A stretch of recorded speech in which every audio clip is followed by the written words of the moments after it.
कहानी की शुरुआत में हम एक तालाब में एक लड़के को डूबे हुए देखते हैं। वो हमें बता रहा होता है कि वहाँ सिर्फ अंधेरा और बहुत तेज की ठंड थी। तब उसने चांद को देखा, उस पर उसकी चमकती हुई रोशनी पड़ी जिसने अंधेरे को भगा दिया और उसके बाद उसके अंदर का डर भी भाग गया। वो वहाँ क्यों था और उसकी जिंदगी का क्या मकसद था उसे कुछ भी नहीं पता। उसे वहाँ एक छड़ी मिली जिसे छूते ही उसमें कुछ मैजिकल पावर आ गई, जिसे देखकर वो काफी खुश था। वो हवा में भी उड़ सकता था। वहाँ एक पेड़ पे चढ़कर उसने देखा कि पास में एक गांव है। वो वहाँ जाकर वहाँ के लोगों से बात करने की कोशिश करता है, पर बहुत जल्द उसे पता चल जाता है कि कोई भी इंसान उसे ना तो सुन सकता है और ना ही देख सकता है। उसका नाम जैक फ्रॉस्ट था, इतना ही उसे चांद ने बताया था। और इसी तरह लगभग 300 साल बीत गए। आगे हम नॉर्थ पोल को देखते हैं। वहाँ सैंटा अपना क्रिसमस गिफ्ट बनाने में लगा हुआ था। तभी वो वहाँ के ग्लोब में देखता है कि वहाँ की चमकती हुई लाइटें बंद होती जा रही है। ये लाइट्स इस बात का सबूत थी कि धरती पे रहने वाले लोग अब भी गार्डियंस पे भरोसा करते हैं। और जैसे जैसे वो लाइट्स बंद होती जा रही थी, मतलब अब वो उन पे भरोसा करना बंद करते जा रहे हैं। तभी सैंटा को वहाँ पिच ब्लैक दिखाई देता है, जो बच्चों को बुरे सपने और डर देता था। सैंटा को ये खतरे की घंटी लगती है। वो तुरंत अपने बाकी के गार्डियंस को बुलाता है, जिनमें से एक होता है ईस्टर बनी, जो ईस्टर फेस्टिवल के दिन सारे बच्चों के घर में रंग बिरंगे एग्स रखता था। दूसरी होती है टूथ फेरी, जो अपनी और भी बहुत सारी नन्ही परियों की मदद से बच्चों के टूटे हुए दांत उनके तकिए के नीचे से कलेक्ट करती थी, जिनमें उन सारे बच्चों की यादें भी होती थी। और तीसरा होता है सैंडमैन, जिसका काम था उन बच्चों को सुनहरे और अच्छे सपने दिखाना, जो उन्हें अपनी जिंदगी में सच्चाई के रास्ते पे चलने के लिए मोटिवेट करती है। सैंटा उन सबको बताता है कि शायद कोई बड़ा खतरा उन पे आने वाला है, क्योंकि उसने पिच ब्लैक को देखा है और वो शायद फिर से वापस आने की कोशिश कर रहा है। तभी उनके पास चांद की रोशनी पड़ती है, जिसमें उन्हें जैक फ्रॉस्ट की परछाई दिखाई देती है। चांद उन सबको एक नया गार्डियन दे रहा था। जैक फ्रॉस्ट को देखकर बनी खुश नहीं था, क्योंकि उसे लगता है कि वो एक बहुत ही गैर जिम्मेदार और स्वार्थी लड़का है और वो एक गार्डियन बनने के लायक नहीं है। पर सैंटा उससे कहता है कि अगर चांद ने इसे गार्डियन बनाया है तो जरूर इसके पीछे कोई बड़ा मकसद होगा। आगे हम जैक फ्रॉस्ट को देखते हैं, जो अपने स्नो पावर से लोगों के साथ मस्ती कर रहा होता है। उसे इस काम में बहुत मजा आता था। वो सर्दियों में अपना सारा समय ऐसे ही गुजारा करता था।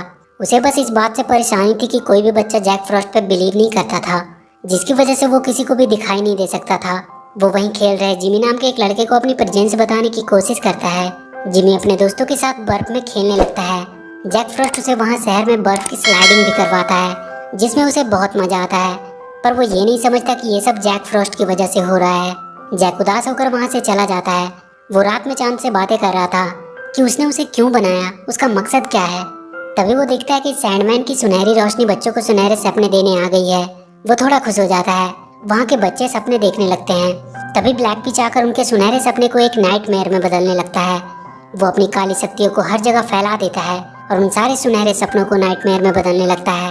जैक को वहाँ शहर में उस दिन बनी मिलता है और उसके आदमी जैक को पकड़कर एक मैजिकल पोर्टल के थ्रू नॉर्थ पोल ले आते हैं।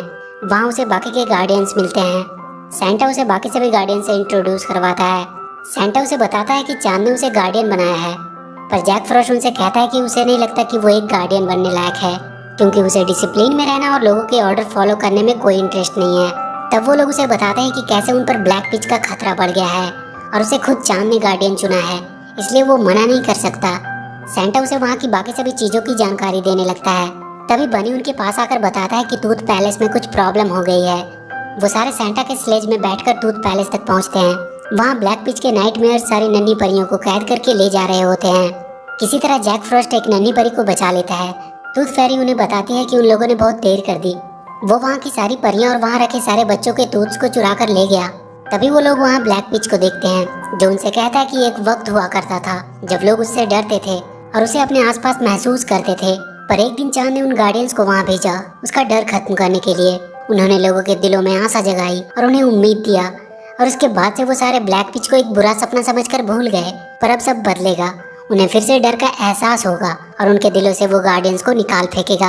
और ये अब होना शुरू भी हो चुका है, क्योंकि जब उन बच्चों के टूथ्स को लेने कोई परी नहीं जाएगी तो उन सब का टूथ फेरी से भरोसा उठ जाएगा और वो लोग उसे भूल जाएंगे। और अगर सबने भरोसा करना छोड़ दिया तो उनकी सारी शक्तियाँ भी धीरे धीरे खत्म हो जाएगी। और उसके बाद ना ही कोई क्रिसमस होगा और ना ही कोई ईस्टर होगा, तो सिर्फ अंधेरा और उसका डर। सारे गार्डियन उस पर हमला करने लगते हैं, पर वो वहाँ से भागने में सफल रहता है। टूथ फेरी अपनी नन्ही परियों के पकड़े जाने से बहुत उदास थी। जैक उससे पूछता है कि ब्लैक पिच टूथ चुरा कर क्या करना चाहता है। टूथ फेरी उसे बताती है कि बात सिर्फ टूथ्स की नहीं है, इनमें उन बच्चों की यादें हैं। वो अपनी परियों के साथ उन बच्चों पर नजर रखती है और कभी भी उनकी लाइफ में अगर उनके बचपन की मेमोरी की जरूरत पड़ती है तो वो उन्हें वो यादें देते हैं। वो कहते हैं कि उनके पास सबकी यादें रहती है, यहाँ तक कि जैक की भी यादें उनके पास थी। वो उससे कहती है कि तुम्हारी भी एक जिंदगी होगी, तुम्हारी जैक फ्रॉस्ट बनने से पहले की। जैक फ्रॉस्ट अब किसी भी हालत में अपनी पुरानी लाइफ के बारे में जानना चाहता था। तभी टूथ फेरी के कुछ पंख झड़ने लगते हैं। शायद लोगों का उससे विश्वास उठता जा रहा है। सैंटा सबको आइडिया देता है कि वो खुद जाकर सारे टूथ्स को कलेक्ट करेंगे और वो सारे गार्डियन निकल पड़ते हैं टूथ कलेक्ट करने। वो सब जल्दी जल्दी सारे बच्चों के तकिए के नीचे से उनके टूथ्स को लेने लगते हैं और उसके बदले में कोई न कोई गिफ्ट्स रखने लगते हैं। पर जब वो लोग जिमी के घर में उसके टूथ्स लेने जाते हैं तो वो जाग जाता है और वो वहाँ सबको देख सकता था सिवाय जैक के, क्योंकि वो उस पर बिलीव नहीं करता था। पर तभी जिमी का डॉग बनी पे झपटने लगता है। सैंडमैन उसे वापस से सुलाने की कोशिश करता है, पर इसमें उनके साथ साथ बनी, सैंटा और टूथ फेरी भी सो जाते हैं। तभी जैक को वहाँ ब्लैक पिच दिखाई देता है। वो उसके पीछे भागता है। सैंडमैन भी उसके साथ ही जाता है। इधर जिमी की छोटी बहन सैंटा का मैजिकल पोर्टल से कहीं चली जाती है। जैक ब्लैक पिच को पकड़ने की कोशिश कर रहा था और सैंडमैन उसके नाइटमेयर को सुनहरे ड्रीम में बदल रहा होता है। तभी ब्लैक पिच उन्हें दिखाई देता है। वहाँ उसके बहुत से नाइटमेयर्स भी थे। वो सब एक साथ उन पे हमला कर देते हैं। तब तक बाकी के गार्डियंस भी वहाँ आ जाते हैं। वो सब उन नाइटमेयर से लड़ने लगते हैं, पर ब्लैक पिच अपनी पावर की मदद से सैंडमैन को एक नाइटमेयर में बदल देता है। जैक उसे बचाने की कोशिश करता है, पर वो उसे बचा नहीं पाता है। पर वो अपने पावर से ब्लैक पिच के सारे वार को नाकाम कर देता है। सारे गार्डियन सैंडमैन को आखिरी श्रद्धांजलि देते हैं। इन सब के लिए जैक अपने आप को जिम्मेदार मानने लगता है, पर सैंटा उनसे कहता है कि तुमने तो उन सबको बचाया है। वो सारे देखते हैं कि वहाँ ग्लोब से कुछ लाइटें बंद होने लगी है। बनी उनसे कहता है कि सब ठीक हो जाएगा क्योंकि कल ईस्टर है और वो सबके पास एग पहुँचा देगा, जिनसे उनका बिलीव उन पर बना रहेगा और ब्लैक पिच चाहकर भी उनका कुछ नहीं कर पाएगा। बनी उन सबको लेकर अपने महल में जाता है, पर उन्हें वहाँ जिमी की छोटी बहन मिलती है जो मैजिक पोर्टल से वहाँ आ गई थी। बनी उसे फिर से सुला देता है और जैक उसे वापस रखने के लिए उसके घर में जाता है। उसके साथ एक नन्ही परी भी होती है। जब वो वापस आ रहा होता है तो जैक को कोई उसका नाम लेकर आवाज़ दे रहा था। वो उस आवाज़ का पीछा करता है। वो एक बहुत गहरे सुरंग तक पहुँचता है। आवाज़ उसके अंदर से आ रही थी। वो उसके अंदर चला जाता है। वहाँ उसे वो सारी नन्ही परियां बंद मिलती है जिसे ब्लैक पिच ने कैद करके रखा हुआ था। वहाँ बहुत से टूथ्स भी थे और उन्हीं में से वो आवाज़ आ रही थी। वो अपने नाम का टूथ्स को वहाँ ढूंढने लगता है। तभी ब्लैक पिच वहाँ आता है और उसे उसका टूथ दिखाता है। जैक उसके पीछे पीछे भागने लगता है। वो उसे उसका टूथ दे देता है। वहाँ वो एक सुरंग तक पहुँचता है जहाँ सारे ईस्टर एग्स टूटे पड़े थे। वो वहाँ से बाहर निकलता है। वहाँ उसे बाकी गार्डियंस मिलते हैं। वो उससे पूछते हैं कि वो कहाँ था। नाइटमेयर्स ने उनके टनल पे हमला किया और सारे एग्स को बर्बाद कर दिया। जब उन्हें पता चलता है कि वो ब्लैक पिच के साथ था तो वो लोग उस पर बहुत गुस्सा करते हैं। वो उससे कहते हैं कि जब उन्हें उसकी सबसे ज़्यादा ज़रूरत थी तो वो वहाँ से गायब था। जिमी और उसके दोस्तों को जब ईस्टर एग नहीं मिलते हैं तो वो लोग मान लेते हैं कि गार्डियन होते ही नहीं है। जिमी उन्हें विश्वास दिलाने की कोशिश करता है कि उसने अपनी आंखों से उन्हें देखा है, पर कोई उसकी बातों पे भरोसा नहीं करता है। सब अपने घर वापस चले जाते हैं। जैक भागकर अंटार्कटिका आ जाता है। वहाँ भी उसे ब्लैक पिच मिलता है जो उससे कह रहा था कि वो गार्डियंस तुम्हें कभी भी अपना नहीं मानेंगे, वो उसके साथ मिल जाए। फिर सब लोग ब्लैक पिच और जैक फॉरेस्ट को जानने लगेंगे, पर जैक कहता है कि वो नहीं चाहता कि लोग उसे डर के मारे जाने और वो वहाँ से जाने लगता है। पर ब्लैक पिच एक नन्ही परी को मारने की धमकी देता है और उससे उसका स्टिक मांगता है। जैक उसे अपना स्टिक दे देता है। स्टिक मिलते ही वो उस परी को दूर फेंक देता है और उस स्टिक को तोड़ देता है। वो जैक पे हमला करके उसे वहाँ एक खाई में फेंक देता है और उसका टूटा हुआ स्टिक भी वहीं फेंक कर चला जाता है। कुछ देर बाद जैक की आँख खुलती है। वो देखता है वो नन्ही परी वहीं गिरी पड़ी है। वो उसे उसके जेब से उस टूथ को निकालने को कहती है। उसे छूते ही जैक को उसकी पुरानी जिंदगी दिखाई देने लगती है। उसकी एक छोटी बहन थी। वो दोनों एक दिन खेल रहे होते हैं। तभी उसकी बहन के नीचे का बर्फ टूटने लगता है। वो किसी तरह वहाँ पड़ी एक छड़ी की मदद से उसे बचा लेता है, पर वो खुद वहीं तालाब में डूब जाता है। तब उसे समझ आता है कि उसे चांद ने एक गार्डियन क्यों बनाया, क्योंकि उसने अपनी जान पे खेलकर अपनी बहन को बचाया था। वो वहाँ पड़ी अपनी टूटी स्टिक को उठाकर फिर से जोड़ने लगता है और उसकी पावर से वो फिर से जुड़ जाती है। वो वहाँ से डायरेक्ट उन सभी नन्ही परियों को छुड़ाने पहुँचता है। वो उनके पिंजरे को खोल देता है, पर वो सब उड़ नहीं पा रही थी। उनकी पावर शायद खत्म हो रही थी, क्योंकि वहाँ रखे ग्लोब की सारी लाइटें अब बंद हो रही थी और अब मात्र एक लाइट बची हुई थी। ये जिमी था। जैक तुरंत उसके पास पहुँचता है। वो देखता है कि जिमी एक बनी टॉय से बातें कर रहा है कि उसके सारे दोस्त समझते हैं कि बनी एग्जिस्ट नहीं करता है। तब जैक वहाँ बर्फ का एक बनी बनाकर उसकी तरफ भेजता है, जिसे देखकर जिमी बहुत खुश हो जाता है। पर वो बनी टूटकर छोटे छोटे स्नो में बदल जाता है। वो समझ जाता है कि ये बनी नहीं बल्कि जैक फ्रॉस्ट है। वो पीछे मुड़कर देखता है कि वो जैक को देख सकता है।